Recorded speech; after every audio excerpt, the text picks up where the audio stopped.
مولانا محمد وعلی آل سیدنا مولانا محمد بارک وسلم۔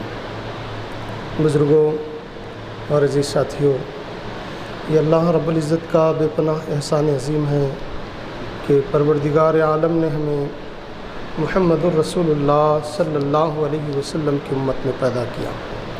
اس پر اس کی بارگاہ میں جتنا بھی شکر بجا لائیں وہ کم ہے۔ بزرگوں، جیسا کہ آپ تمامی حضرات اس بات سے بخوبی واقف ہیں کہ آج کے حالات میں ایمان کی حفاظت یہی سب سے بڑی جو ہے نا ہماری کوشش ہونی چاہیے، کیونکہ ایمان اگر سلامت رہا دنیا چاہے جیسی بھی گزر جائے، آخرت انتہائی خوبصورت ہوگی، اور اگر ایمان سلامت نہیں رہا دنیا میں چاہے ہم محلات میں رہیں، چاہے ہمارے پاس بے حساب دولت رہے، اگر ایمان سلامت نہیں ہے تو بس جو خوشیاں ہیں وہ 4 دن کی یہیں ملے گی۔ اس لیے ایمان کی فکر کریں، اپنی بھی اپنی اولاد کی بھی۔ جیسا کہ آپ تمامی حضرات کے سامنے بات رکھی گئی کہ حضرت مریم علیہ السلام پیدا ہونے سے پہلے ان کی ماں نے ان کی ایمان کی فکر کی، کیا کہہ کر دعا کی، وہ قرآن میں محفوظ ہے کہ اے اللہ یہ جو میرے پیٹ میں ہے، یہ جو بچہ ہے، اے اللہ میں اسے تیرے دین کے لیے وقف کر دوں گی۔ یعنی ایمان کی فکر ماں کو اس مقام پر بھی ہے، اور 7 سال کا بچہ ہے، نماز پڑھ رہا ہے تو دعا کیا کرے گا کہ اے اللہ میری ذریت میں مسلمانوں کو رکھ۔ یعنی یہاں پر بھی ابھی اس کی شادی نہیں ہوئی، ابھی اس کے کوئی کچھ نہیں، کیا نہیں، آثار کچھ نہیں ہے، لیکن دعا کر رہا ہے کہ میری ذریت میں مسلمانوں کو رکھ۔ یعنی میری جو بھی اولاد ہوگی جب ہوگی، لیکن جب بھی ہو وہ صاحب ایمان۔ اور حضرت یعقوب علیہ السلام ہیں، دنیا سے پردہ فرما رہے ہیں، آخری وقت ہے، اپنے پورے بیٹوں کو اپنے ساتھ بٹھا کر عرض کرنے لگے، قرآن ذکر کر رہا ہے، کہنے لگے کہ میرے بیٹو، میرے جانے کے بعد تم کس کی عبادت کرو گے؟ بیٹوں نے کہا ہم اللہ کی عبادت کریں گے۔ تو حضرت سلیمان علیہ السلام خوش ہو گئے۔ یعنی باپ دنیا سے پردہ کر رہا ہے لیکن بیٹوں کے ایمان کی فکر ہے۔ تو یہ جو قرآن ہمارے سامنے یہ جو چیزیں رکھا ہے، اس لیے رکھا ہے کہ مسلمانوں تمہارے اندر بھی یہی کیفیت ہو کہ تمہاری اولاد کے ایمان کی، ان کے دین کی ہمیشہ فکر کیا کرے۔ یہی ایک کامیاب مومن کی جو ہے نا ایک کامیاب زندگی ہو سکتی ہے۔ آپ نے واقعات کو بھی دیکھا ہے کہ حضرت انس رضی اللہ عنہ، یہ بالکل ابھی چھوٹے تھے، آپ کی والدہ نے حضور کی خدمت میں لا کر پیش کیا اور کہا یا رسول اللہ میں آپ کے لیے اسے وقف کر رہی ہوں۔ تو وہ بھی ان کی قسمت کا انداز لگائیے کہ حضرت انس فرماتے ہیں 10 سال تک میں حضور کی خدمت میں رہا، حضور نے کبھی بھی مجھے جھڑکی تک نہیں دی۔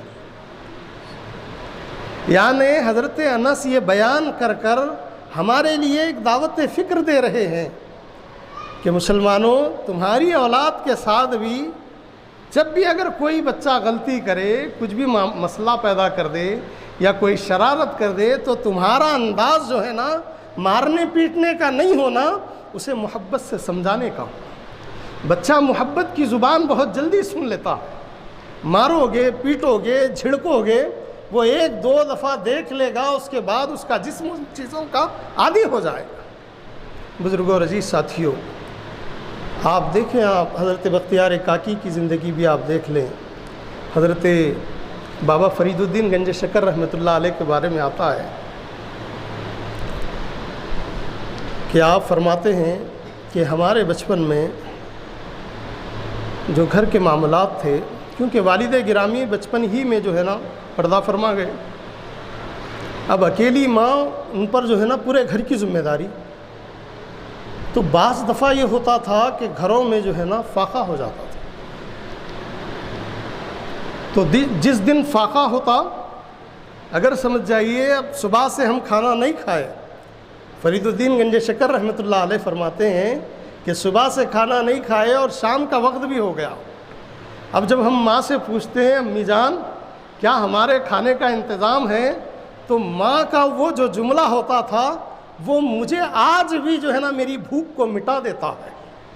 حضرت بابا فرید الدین فرماتے ہیں کہ ماں مجھ سے کہتی تھی جب بھی ہمارے گھر میں فاقے کا وقت آ جاتا تو ماں کہتی تھی فرید آج ہم اللہ کے مہمان ہیں، آج ہم اللہ کے مہمان ہیں. تو وہ جو اللہ کے مہمان ہونے کی جو بات تھی نا وہ دل میں ایسی گھر کر جاتی تھی کہ اس وقت کی ساری بھوک صرف اس کے نام کے ساتھ مٹ جایا کرتی تھی.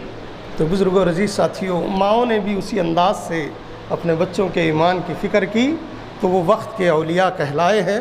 اور ماں چاہے گناہ گار رہو، چاہے صاحب ایمان رہو، چاہے جو ہے نا اچھے اعمال کرنے والی رہو یا برے عمل کرنے والی رہو، لیکن ماں کا حال یہ ہے کہ جب بھی وہ ہاتھ اٹھاتی ہے اللہ تعالیٰ اس کے ہاتھوں کی لاج رکھ لیتا.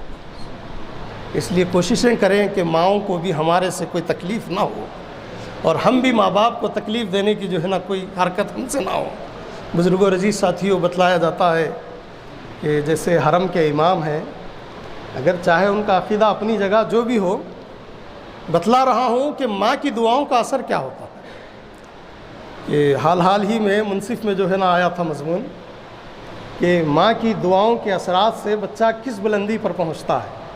تو اس میں مثال دیتے ہوئے انہوں نے لکھا تھا کہ حرم کے جو امام ہیں، اب تو وہ دونوں حرمین کے امام ہیں، یعنی جب وہ مکہ مکرمہ میں رہتے ہیں تو مسجد حرام کی بھی امامت فرماتے ہیں، اور جب وہ مدینہ منورہ جاتے ہیں تو مسجد نبوی میں بھی امامت فرماتے ہیں.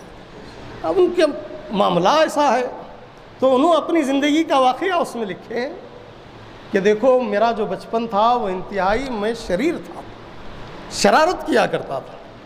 تو میری ماں بڑی تنگ آ جایا کرتی تھی مجھ سے کہ سدیس تم یہ کیا شرارت کرتے ہو، لیکن میری ماں کی زبان سے ہمیشہ اچھے کلمات نکلتے تھے.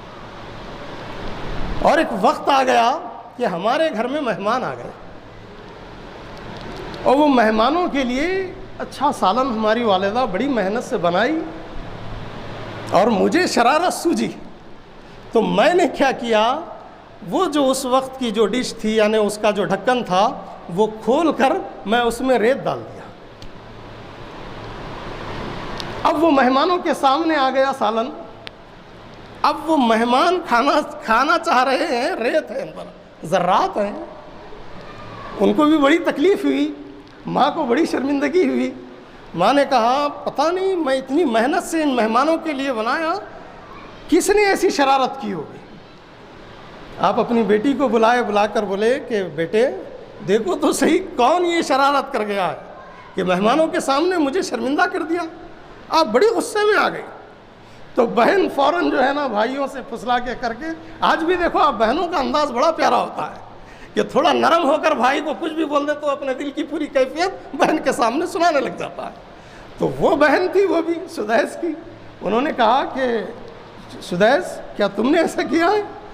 تو آپ سے وہ بہن کے وہ جملے رہ نہیں گئے. تو آپ نے کہا کہ ہاں یہ میری ہی شرارت تھی.